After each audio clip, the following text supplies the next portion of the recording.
वर्ण चौथे वर्ण को ये चाहते हैं कि ये हमारा गुलाम है और इस पर कोई भी संपत्ति नहीं होनी चाहिए, इस पे अपना घर नहीं होना चाहिए, इस पे धन दौलत अच्छे कपड़े भी नहीं होना चाहिए। अगर इसके पास चौथे वर्ग पे ये पहुंच गए तो फिर तीनों वर्णों की सेवा तो उन्हें जलन होती है, उनके मन में आग है, पीड़ा है। उसी पीड़ा का वो बार बार अपमान करते हैं कि डॉक्टर अम्बेडकर तूने अच्छा नहीं किया, इस देश में जो कुर्सियां हमारे लिए बनी थी, जो हमारे लिए अभी तक कोई माई का लाल ऐसा पैदा नहीं हुआ है जो बाबा साहब के संविधान को हटाकर कोई अपना संविधान लगा दे। अगर ये एक बाप की औलाद है जिन्होंने लिखा है, जो लागू कर रहे हैं, जो ये कर रहे हैं, ये विमोचन करके अपने घर में कुछ भी करें। भाई आप कोई भी किताब लिखिए, उसका विमोचन करिए, या आपको आजादी, आप जो भारत देश के नागरिक हैं, गणतंत्र देश के नागरिक, एक बाप की औलाद हैं तो 30 तक लागू करके दिखाएं, एक बाप की। और अगर नहीं हुआ तो आप अपने वीडियो, बाबा साहब के मानने वाले लोगों को खुद आगे आना होगा, उसके लिए खुद उन्हें लड़ना होगा, तब ये जंग जीती जा सकती है। आप सरकारों के भरोसे बिल्कुल भी ना रहें।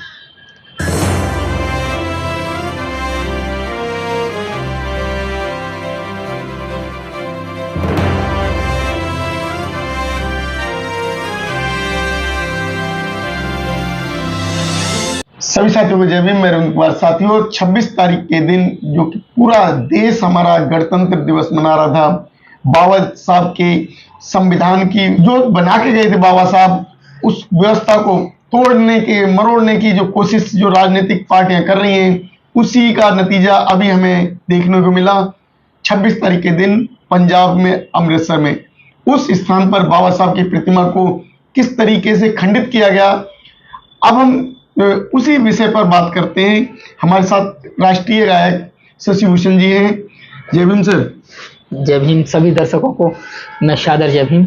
शशि भाई, जो अभी की घटना है जो आपको मालूम है, तो उस घटना पे आप क्या कहना चाहेंगे? देखिए, बाबा साहेब एक ऐसे व्यक्ति रहे जिन्होंने बचपन से लेके और जब वो दुनिया से चले गए, उनका पार्थिव शरीर यहां था, उनके पार्थिव शरीर के साथ भी छुआछूत की गई। वो छुआछूत ये थी कि दुनिया, भारत के जब बड़े बड़े नेता दिल्ली के राजघाट और अन्य जगहों पर उनके अंतिम संस्कार होना हुआ, लेकिन जहां उन्हीं बड़े बड़े नेताओं में, बड़े बड़े देशभक्तों में बाबा साहब डॉक्टर अम्बेडकर शुमार थे, लेकिन उनके पार्थिव शरीर को यहाँ दिल्ली में अंतिम संस्कार के लिए जगह नहीं दी गई। यानी कि बचपन से, जिस दिन से पैदा हुए, पूरी जिंदगी उन्होंने जीते जी और मरने के बाद भी छुआछूत के दंश को झेला। और ऐसे बाबा साहब ये सब कुछ दंश झेलने के बाद जब बारी आई संविधान बनाने की, तो किसको क्या अधिकार दिया जाना है, क्या नहीं दिया जाना है, क्या रोक के चलना है, एक एक बात बाबा साहब ने और देशों के जो संविधान थे उन सबको पढ़ने के बाद में कि कौन सी चीज मेरे देश में सही रहेगी, उस सब को करने के बाद में भारतीय संविधान में अंकित किया। और इस पर बहस चली और इस पर जब बहस चली, बहस होने के बाद में बाबा साहब डॉक्टर अम्बेडकर ने सबको संतुष्ट किया, एग्जाम्पल देके हर देश का, उस बात की व्याख्या करके कि ये आर्टिकल, ये बात क्यों सही है, क्यों गलत है। और बहस होने के बाद में जब हर एक आर्टिकल पर सबकी सहमति हो गई, तब ओके हुआ और तब जाके वो फाइनल हुआ कि ये भारतीय संविधान में रखा जाएगा। बाबा साहब ने सभी के लिए बराबर समता का अधिकार रखा, किसी से कोई द्वेष नहीं, किसी से कोई मोहब्बत इतनी नहीं कि भाई मैं सब कुछ इन्हीं को दे जाऊं, किसी से कोई ईर्ष्या नहीं, सबको जिसका जो बनता था उसका हक उसको दिया। लेकिन बाबा साहब ने जब संविधान बनाया, सबको समान रखा, किसी से कोई बदला नहीं लिया। मन में ये सोचा मेरे ही देश के लोग हैं, आज नहीं तो आने वाले समय में सुधर जाएंगे, मैं किसी के साथ भेदभाव नहीं करूंगा। लेकिन उन्हीं बाबा साहब के देश में, उन्हीं बाबा साहब के आज पुतलों को लोग जलाते हैं, उनकी स्टैचू तोड़ते हैं। जब बाबा साहब की स्टैचू पत्थर की हुआ करती थी, मसाले की, सीमेंट की हुआ करती थी, तो लोग कभी उनका हाथ तोड़ते थे, कभी उंगली तोड़ते थे और आज भी तोड़ते हैं। शुक्र है आज धातु आ गया है, अष्ट धातु आ गया है, बहुत पत्थर हथौड़े बजाए जाते हैं तब भी नहीं टूटती।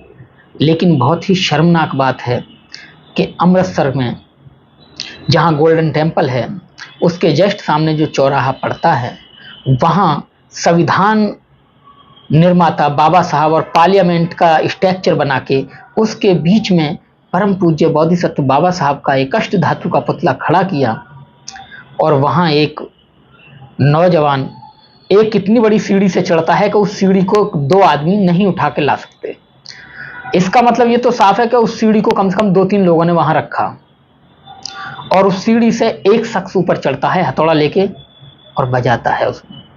यानी कि आप ये देखिए उस व्यक्ति के अंदर बाबा साहब डॉक्टर अम्बेडकर के प्रति कितनी घृणा होगी, उसके अंदर कितनी ईर्ष्या होगी कि वो भरे चौक पर बाबा साहब के उस पुतले को, बाबा साहब की उस स्टैचू को, अष्ट धातु की स्टैचू को, जिस पर इतने हथौड़े बजाने के बाद भी कुछ नहीं हो सकता था, तो कितनी अंदर ईर्ष्या उसके रही होगी। अगर वो पुतला मिट्टी का होता, धातु उसका होता, फाइबर का होता, मसाले का होता, किसी और ऐसी धातु का होता जो टूट जाती, तो वो क्या उसके खिंड खिंड करता। उसके अंदर कितनी ज्वलनशील देश था।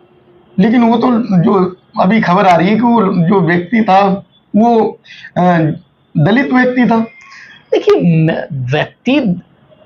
देखिए आप जो कह रहे हैं, आपके कहने से पहले मैं खुद कह देता हूं, दलित होता है दबा कुचला, चाहे वो बुद्धि से दबा कुचला हो। वो बुद्धि जो थी उसकी दबी कुचली बुद्धि थी, उसकी बुद्धि में ज्ञान नहीं था कि इतने विद्वान की स्टैचू पे मैं क्यों वार करूं। आप अगर कह रहे हैं कि वो एससी शेड्यूल्ड कास्ट या एसटी एसटी ओबीसी उसमें से था, तब तो मैं आपकी बात मानूं। आप कह रहे हैं दलित था, दलित तो वो सच में ही था, दलित बुद्धि एससी कास्ट में ही था। देखिए बेशक हो, अब था तो उसके अंदर क्या ईर्ष्या थी? ईर्ष्या थी तभी तो उसने ऐसा जघन्य अपराध किया। लेकिन अगर उसके अंदर मोहब्बत होती तो वो एक फूल का हार लाता, वो कहता लोगों से भाई इस सीढ़ी को यहां लगवाओ, मैं हार चढ़ाना चाहता हूं, हार चढ़ाता। अब हमें बाबा साहब से मोहब्बत है तो हम सीढ़ी लगाते हैं, हम भी सीढ़ी लगाते हैं, लेकिन हम कम से कम 500-600 रुपए का एक हार लाते हैं, उस हार को पहनाते हैं कि हे बाबा साहब हम कुछ भी नहीं कर पा रहे आपके लिए, ये हार हम आपको देना चाहते हैं क्योंकि ये हार चढ़ाने के लायक आपने बना दिया। अब पता नहीं वो कैसा दलित था, कैसा दबा कुचला बुद्धि का व्यक्ति था जो आप कह रहे हैं कि एससी वर्ग का था। मुझे नहीं लगता कि वो शेड्यूल्ड कास्ट का होगा।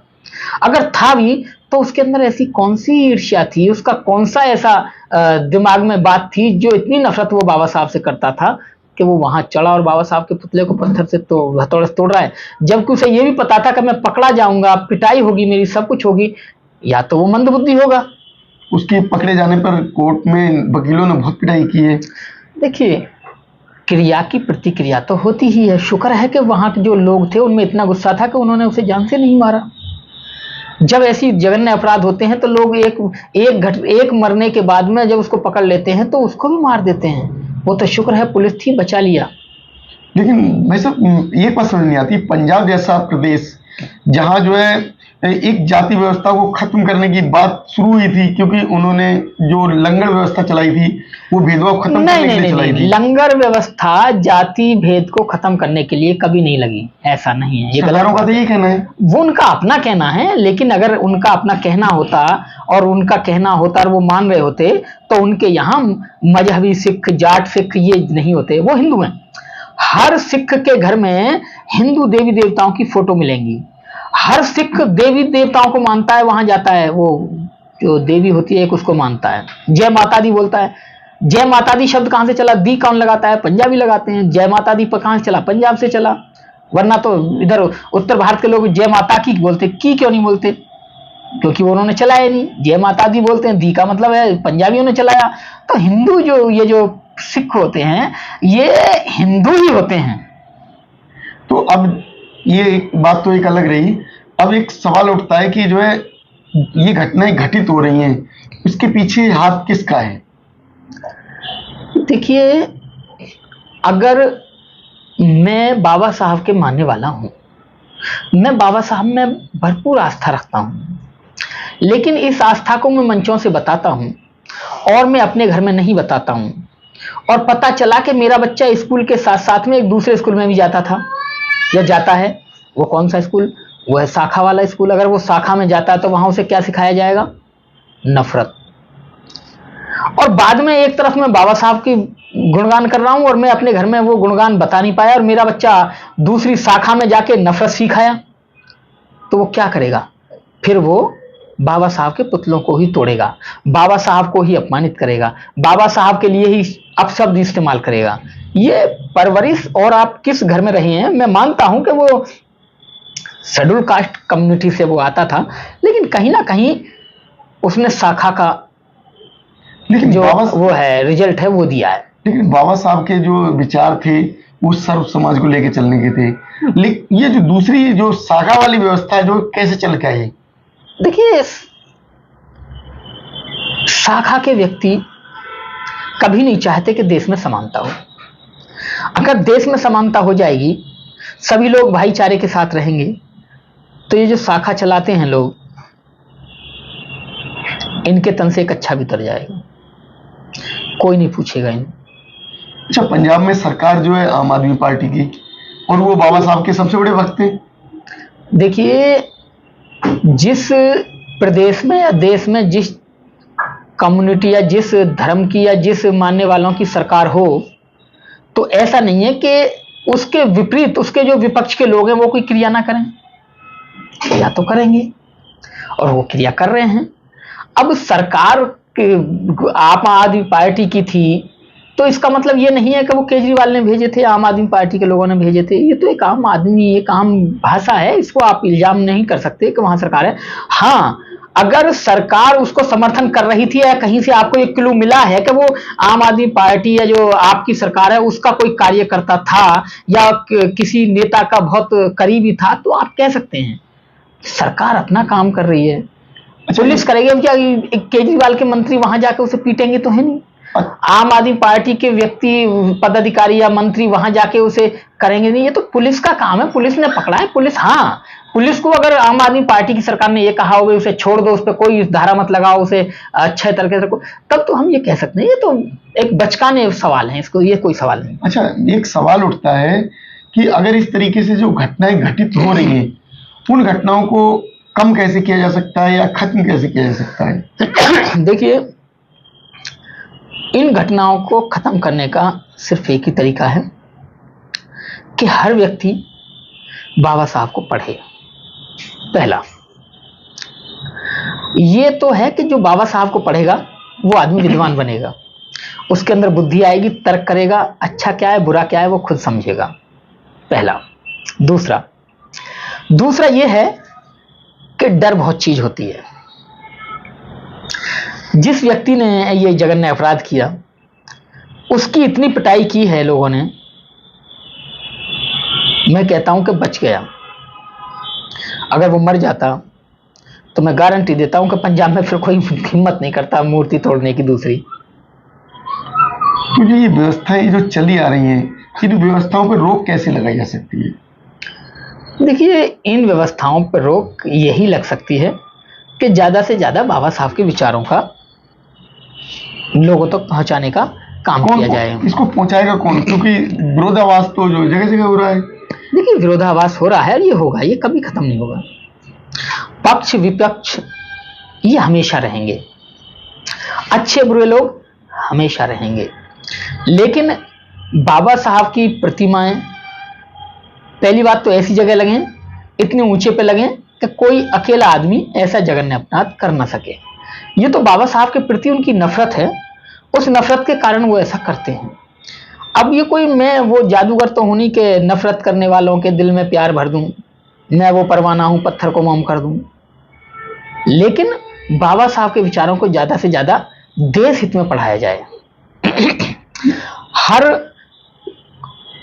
पाठ्यक्रम में, मतलब नर्सरी से लेकर पीजी तक, कोई हम बड़ा पीएचडी भी कर रहे हैं तो वहां भी बाबा साहब के विचारों का किताब पर एक लेख हो कि वो देश के प्रति क्या चाहते थे, वो पूरे मानव समाज के लिए क्या चाहते थे।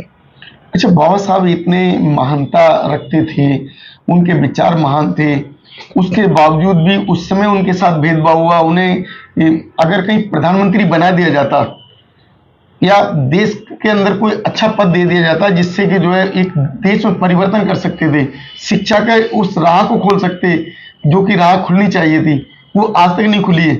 उस पर क्या कहेंगे आप? देखिए, अगर बाबा साहब को वो मौका मिलता तो आज भारत देश दोबारा से फिर सोने की चिड़िया होता। लेकिन इस देश की सबसे बड़ी विडंबना यही रही, इस देश के लिए सबसे गलत बात यही रही कि जिन लोगों ने इस देश के अपना समझा, इस देश को अपना समझकर अपनी जान की कुर्बानी दी, जिन्होंने इस देश को अखंड बनाने की कोशिश की, लोगों ने उन्हें ही बुरा भला कह के, उन्हें ही देशद्रोही कह के, उन्हें ही अपमानित किया। आप भगत सिंह को लीजिए, आप जब भगत सिंह जी को पढ़ेंगे तो वो देखिए, उनके सामने दो शर्तें थी, अगर आप माफी मांग लो तो हम तुम्हें छोड़ देंगे। लेकिन भगत सिंह ने कहा, भाई मैं माफी क्यों मांगू, मेरे देश में मैं आजादी के लिए बात कर रहा हूं, तो मैंने गलत क्या किया है? और अगर मैंने माफी मांग ली तो लोग ये कहेंगे कि देखो भगत सिंह डर गया मौत से। मैं अंग्रेजों को बताना चाहता हूं कि ना मैं अंग्रेजों से डरा हूं, ना ही मैं मौत से डरता हूं, इसलिए मैं फांसी पे चढ़ जाऊंगा, लेकिन माफी नहीं मांगूंगा। आज क्या हसरत, किसके घर में भगत सिंह की फोटो दिखाना जरा मुझे। हर घर में आपको देव देवताओं की फोटो मिल जाएगी जिनसे कुछ नहीं मिला, लेकिन भगत सिंह की जयंती आप बताइए ना, कि देश के किस चौराहे पे भगत सिंह की जयंती मनाई जाती है? नहीं मनाई जाती। अब आइए ऊधम सिंह ने जलियांवाला बाग कांड का बदला लिया, जनरल डायल को गोली मारी। आज किसके घर में ऊधम सिंह की फोटो है? आज कौन जानता है कि भगत सिंह का जन्म दिवस कब है और परिनिर्वाण दिवस कब है? कब आपने झांकी निकलती देखी है? कब देश को देखा है मिलते हुए? किस दिन प्रधानमंत्री ने, राष्ट्रपति ने यह कहा है कि आज उनकी शहादत दिवस है या जन्म दिवस है, उसकी जन्म दिवस की बधाइयां और शहादत दिवस पर नमन? किस पॉलिटिकल पार्टी के नेता ने लिखा है? नहीं लिखा, क्योंकि उन्हें लोग भूल गए। ये एक गहरी सोची समझी चाल होती है।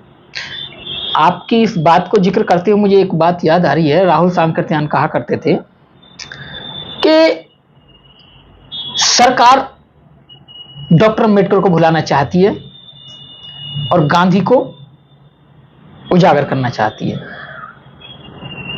लेकिन लोग गांधी को भूलना चाहते हैं और डॉक्टर अम्बेडकर को उजागर करना चाहते हैं। लेकिन इसमें की व्यवस्था तो उल्टी आ रही है। अब जब से कांग्रेस का शासन रहा, कांग्रेस ने हमेशा गांधी जी के अलावा बाकी किसी को कोई नाम नहीं लिया, ना भगत सिंह का, ना ऊधम सिंह का, ना सुभाष चंद्र बोस का, ना बाबा साहब का, तो दूर दूर की बात है। अगर कांग्रेस चाहती तो सबको मान सम्मान दे सकती थी और सही सही पढ़ा सकती थी। ये सरकार का काम होता है। सरकार को किताबों में पढ़ाना चाहिए था कि उन्होंने क्या किया देश के लिए। अब बस एक ही चीज पढ़ाई उन्होंने कि चरखा चल गया आजादी आ गई, चरखा चल गया आजादी आ गई। भाई चरखे चलने से आजादी नहीं आई। हाँ, रही बाबा साहब की बात, तो बाबा साहब ने देश के लिए क्या किया, तुम अगर थोड़ा भी पढ़ाते तो आज देश में बाबा साहब डॉक्टर अम्बेडकर के प्रति इतनी नफरत ना होती। ये नफरत क्यों है? मैं सीधा सवाल आपका देता हूं। ये देश जाति व्यवस्था में बंधा रहा, आज भी बंधा है। एक जाति अपने से ऊपर एक अपने से बड़ी जाति ढूंढ लेती है और 4 वर्णों में बटा हुआ देश है। 3 वर्ण चौथे वर्ण को ये चाहते हैं कि ये हमारा गुलाम है और इस पर कोई भी संपत्ति नहीं होनी चाहिए, इस पे अपना घर नहीं होना चाहिए, इस पे धन दौलत अच्छे कपड़े भी नहीं होना चाहिए। अगर इसके पास चौथे वर्ग पे ये पहुंच गए तो फिर तीनों वर्णों की सेवा कौन करेगा? लेकिन डॉक्टर अम्बेडकर ने जैसे ही इन सबको खत्म किया, इन खड़ी व्यवस्था को ऐसे किया बराबर सबको, तब ही तीनों वर्ण, उनके मन में एक विचार आया कि अब हमारा पानी कोई नहीं भर सकता। यहां तक कि आप देख लीजिए कि एससी तबका वर्ग जो है, शूद्र वर्ग जो है, वो बाबा साहब की बदौलत शिक्षा पाके तरक्की करके कहां पहुंच गया। और उस वर्ग ने स्वर्ण लोगों के यानी ब्राह्मण क्षत्रिय वैश्य के रास्ते रोक दिए। वो खड़ा हो गया बीच में कि इस कुर्सी पर तू नहीं बैठ सकता, मैं भी बैठ सकता हूं। और वो बैठा। और जब कोई व्यक्ति आपके बेटे की कुर्सी पर बैठेगा तो क्या वो व्यक्ति आपको पसंद आएगा? नहीं आएगा। तो यही काम बाबा साहब ने किया कि उनके अनपढ़ लोगों की भी कुर्सी छिन गई। बाबा साहब के मानने वाले बच्चों ने, बाबा साहब के बच्चों ने छीन ली तो उन्हें जलन नहीं होगी? उनकी जलन जब घर में बात होगी, चर्चा होगी, वो बच्चे सुनेंगे, आग बबूला होंगे, ओहो ये काम डॉक्टर अम्बेडकर करके गए हैं, ये काम डॉक्टर अम्बेडकर ने किया है। कि हमारी कुर्सियां शूद्र लोग ले रहे हैं अब, तो उनके घर में क्या होगा, उनके मन में क्या होगा, आग होगी, धधकते अंगारे होंगे। किसके प्रति? डॉक्टर अंबेडकर के प्रति, बाबा साहब के प्रति, कि बाबा साहब डॉक्टर अंबेडकर तुम इतना गलत काम कर गए इस देश में कि जो हमारी कुर्सियां थी, जो हमारे लिए तड़पती थी कि साहब आएंगे बैठेंगे, उन पर आज शूद्र बैठ रहे हैं। तो उन्हें जलन होती है, उनके मन में आग है, पीड़ा है। उसी पीड़ा का वो बार बार अपमान करते हैं कि डॉक्टर अंबेडकर तूने अच्छा नहीं किया, इस देश में जो कुर्सियां हमारे लिए बनी थी, जो हमारे लिए खाली पड़ी रहती थी, जो रो रो के हमें बुलाती थी, आज वो ये कहती है कि तुम हमारे काबिल नहीं हो, हमें तो काबिल मिल गया, हमें तो शूद्र काबिल मिल गए इस कुर्सी के लिए। तो वही नफरत है, वही नफरत आज ये मूर्ति तोड़ने के लिए बोल रही है। जी अभी जो है, जो सुनने में आ रहा है, 3 तारीख को एक नया जो संविधान इन्होंने बना लिया, जी। तो उसको 3 तारीख को विमोचन कर रहे हैं, तो उस पर क्या कहेंगे आप इस चीज को हाईलाइट दिखाना, एज ए रिकॉर्ड मैं बोल रहा हूं, सब देख रहे हैं। अभी तक कोई माई का लाल ऐसा पैदा नहीं हुआ है जो बाबा साहब के संविधान को हटाकर कोई अपना संविधान लगा दे। अगर ये एक बाप की औलाद है जिन्होंने लिखा है, जो लागू कर रहे हैं, जो ये कर रहे हैं, ये विमोचन करके अपने घर में कुछ भी करें।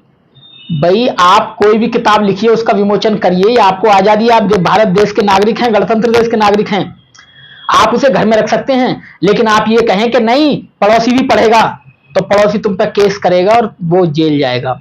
वो संविधान बना रहे हैं, ये तो नहीं कह रहे कि हम लागू करेंगे, इस संविधान को हटाएंगे।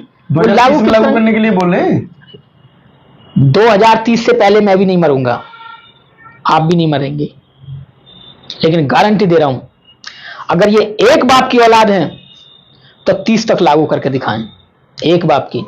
और अगर नहीं हुआ तो आप अपने वीडियो पे चलाना कि शशि भूषण ने सही कहा था, इनके बापों की गिनती की जाए, इनके डीएनए टेस्ट किए जाए, कितने लोगों के डीएनए हैं। इससे ज्यादा बड़ी बात और कोई नहीं हो सकती। अच्छा, जो आप उसे रोक कैसे पाएंगे? आप अपनी सरकार नहीं बना पा रहे हैं, आपकी जो है नई नई पार्टियां निकल कर आ रही हैं, आपकी जो आवाम है वो बटा हुआ है, उसको कैसे रोकेंगे, कैसे सरकार बनाएंगे आप?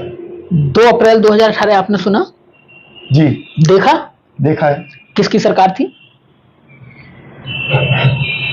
उसमें? सरकार तो जो बीजेपी। फिर जब हमारी सरकार होगी हम तभी आंदोलन करेंगे क्या? जब हमारी सरकार थी तभी बाबा साहब की स्टैचू लगी थी? उससे पहले नहीं लगती थी? उससे पहले बाबा साहब की जयंती नहीं बनती थी?